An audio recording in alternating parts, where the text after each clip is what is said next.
Hey guys, welcome back to my channel coding for beginners by Newton school में। तो जैसा कि मैंने पिछली वीडियो में कहा था, नेक्स्ट वीडियो में 2D एरेज में जंप करने से पहले क्यों ना कुछ सवाल कर लें 1D एरे के, ताकि आप भी फेमिलियर हो जाएं थोड़ा। फिर जब 2D हो तो वो फिर बेसिक से स्टार्ट करूं, उसके क्वेश्चन हो। ऐसे स्मॉल स्मॉल चंक्स में पार्ट्स को डिवाइड करके पढ़ाना, उनके क्वेश्चंस कराने में मेरे ख्याल से आपके ब्रेन में ज़्यादा अच्छे से कॉन्सेप्ट क्लियरिटी होगी, आपकी लॉजिक बिल्डिंग ज़्यादा अच्छी होगी। अगर आपको ये तरीका ख़राब लग रहा है, आप चाहते हैं मैं एक साथ ही सब कुछ पढ़ा दूं और फिर बहुत सारे लो लेवल से हाई लेवल क्वेश्चन एक साथ कराऊं, तो वो भी आप कमेंट डाउन कर सकते हैं। तो आइए इस वीडियो को शुरू करते हैं। वीडियो तो शुरू हो गई है, क्वेश्चन पढ़ देता हूं मैं। एक क्वेश्चन ही सॉल्व करेंगे, एक वीडियो में एक क्वेश्चन सॉल्व करेंगे, अच्छे से डिटेल में लाइन बाई लाइन समझाऊंगा कोड, ठीक है। तो ये मैंने खुद बनाया है क्वेश्चन। टेक इन मतलब, और क्या पता कहीं पे इससे मिलता जुलता क्वेश्चन हो नेट पे, फिर आप लोग आ जाओ मेरे घर, मेरा गला पकड़ो, नहीं तूने तो कहा तुमने खुद बनाया है तो इस तरह का कैसे हो गया। तो ऐसा हो सकता है क्योंकि ज़्यादातर जो बेसिक क्वेश्चन होते हैं मोर और लेस इक्विवेलेंट होते हैं, तो उसके लिए बुरा मत मानना। तो take input from user in an array, then display all the elements accordingly.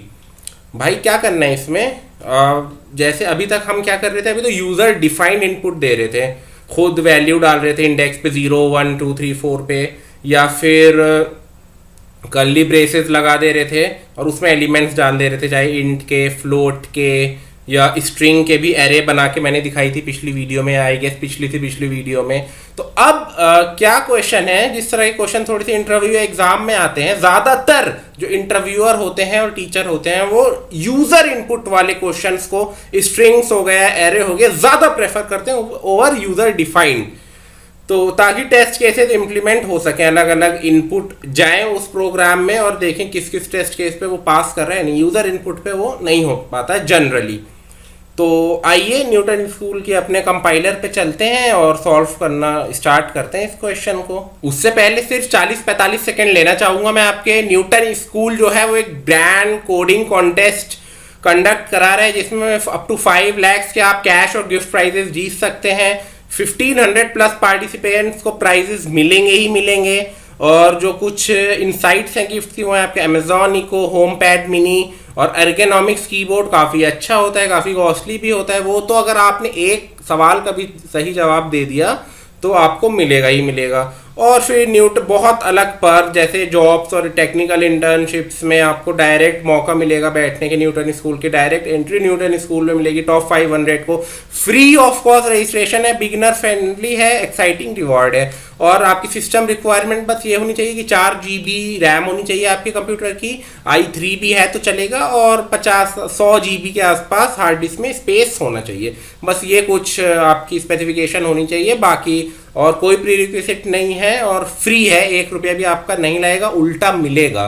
तो रजिस्ट्रेशन लिंक मैं डिस्क्रिप्शन में प्रोवाइड कर दूंगा, प्लीज़ रजिस्टर करें आपके फ़ायदे के लिए। चलिए अब स्टार्ट करते हैं अपना क्वेश्चन सॉल्व करना। सो गाइस, ये हम जंप कर चुके हैं न्यूटन स्कूल की वेबसाइट पे। मैंने लॉग इन कर दिया है। प्लेग्राउंड टैब पे क्लिक करना है, फिर स्क्रॉल डाउन करना है, एल्गोरिथम प्लेग्राउंड पे आना है, क्रिएट करना है, टाइटल अपना वही कोर जावा फॉर बिगिनर्स और some questions on array, questions on array and create. तो ये हमारी एडिटर खुल चुका है गाइस। सबसे पहले जावा सेलेक्ट कर लेता हूँ मैं और अपना कोड लिख लेता हूँ उस आंसर के लिए, उसके बाद आप लोग को समझाऊंगा मैं। import java.util.scanner। सो गाइस, ये मैंने आप लोग की सहूलत के लिए पूरा कोड पहले लिख दिया, अब लाइन बाय लाइन आपको समझा देता हूँ। import java.util.scanner, हमने स्कैनर क्लास इंपोर्ट करी है ताकि हम यूज़र से इनपुट ले सकें। यूज़र इनपुट जहाँ भी आता है वहाँ ये क्लास इंपोर्ट करना मैंडेटरी होता है, वरना प्रॉब्लम में आ सकते हैं। क्लास बनाई अपनी वही public class main, public static void main string curly braces शुरू। एक मैंने स्कैनर क्लास का ऑब्जेक्ट बना दिया, scanner new scanner system dot in. और फिर एक मैंने एरे बनाई इंट z नाम की, जिसका साइज मैंने 10 नहीं रखा, ये गलती हो गई मैंने, इसका साइज़ मैं रहने देता हूँ, साइज़ की ज़रूरत ही नहीं है बेसिकली, क्योंकि या नहीं रुके, पहले मैं ऐसे ही समझा देता हूँ आपको। हाँ ठीक है ठीक है ठीक है, पहले साइज़ डिफाइन करके समझा देता हूँ, फिर वैसे भी समझा दूंगा कि साइज़ भी अगर यूज़र डाले और फिर उतने ही एलिमेंट डाले, जैसे 4 पहले डाल दे फिर 4 एलिमेंट डाल दे, वो 4 हो जाएंगे, वो भी समझा दूंगा।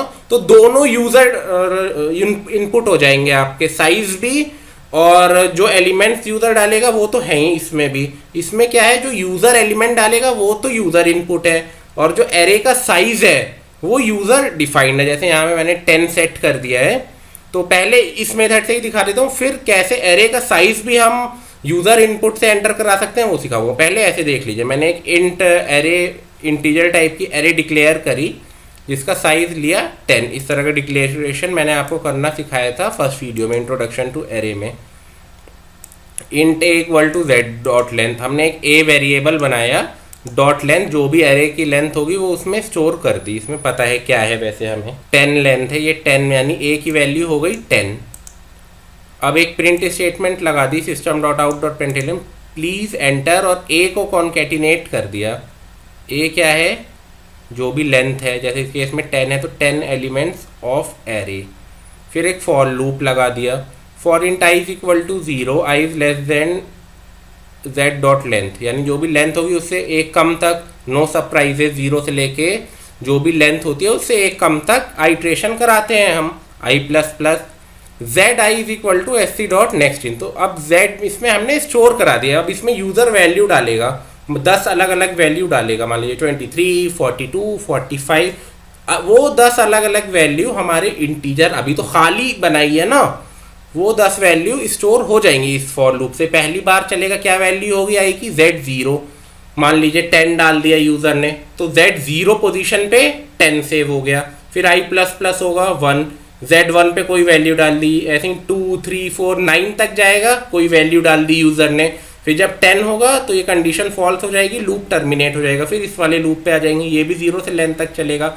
System dot out dot println value of z, और ये वाले बिग ब्रैकेट लगा के उसमें कॉन्केटिनेट करा हमने बीच में i इज, फिर कॉन्केटिनेट zi, फॉर लूप चला दिया तो इसमें आ जाएगा the value of z0 is, जो भी z0 की वैल्यू डाली होगी यूज़र ने, z1 इज जो भी यूज़र ने डाली होगी, ऐसे ही 10 तक जो भी यूज़र ने वैल्यू डाली होगी एरे में वो हमारी बिना किसी प्रॉब्लम के डिस्प्ले हो जाएगी। ये फॉर लूप बंद कर दिया, क्लास बंद कर दी और मेन फंक्शन बंद कर दिया, सब बंद कर दिया सारे पूरे, 1 2 3 इसका हो गया ये, हाँ ठीक है। तो अब रन करा के देखते हैं कि प्रोग्राम हमारा ठीक से चल रहा है या नहीं।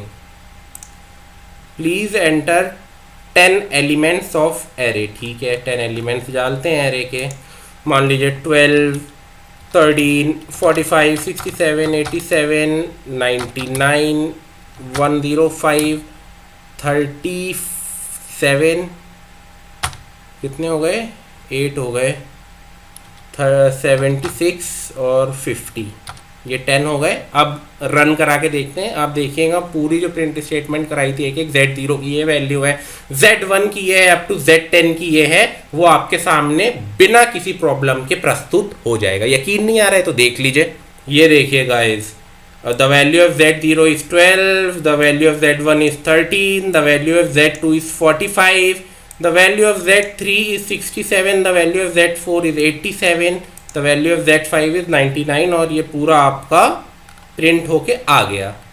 तो इसी क्वेश्चन में मैं थोड़ा चेंज कर देता हूँ, क्वेश्चन यही है, वो मान लीजिए इस तरह के आते हैं TCS वगैरह के, जो डिजिटल कार्ड ब्रेक आप देते हैं अपना पैकेज अपग्रेड कराने के लिए 3.5 से 7, उसमें इस तरह के 2 क्वेश्चन आते हैं, एक थोड़ा सिंपल एक थोड़ा हाई लेवल का।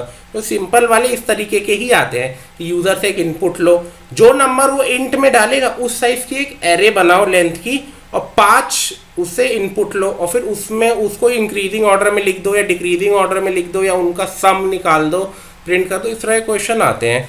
तो अब इसमें मान लीजिए मैं ये 10 साइज हटा दूँ यहाँ से एरे का, ये 10 जो साइज है ये मैंने डिलीट कर दिया, ठीक है। मैं क्या करूँ, एक इंट वेरिएबल बनाऊँ, int b is equal to, और इसमें मैं उस एरे की लेंथ स्टोर कर दूँ, वो शायद इसके नीचे लिख दूँ मैं तो ज़्यादा सही रहेगा, जब एरे बनाई है मैंने तो जहाँ पे इसके बाद, ठीक है। Int b is equal to z dot length, ठीक है।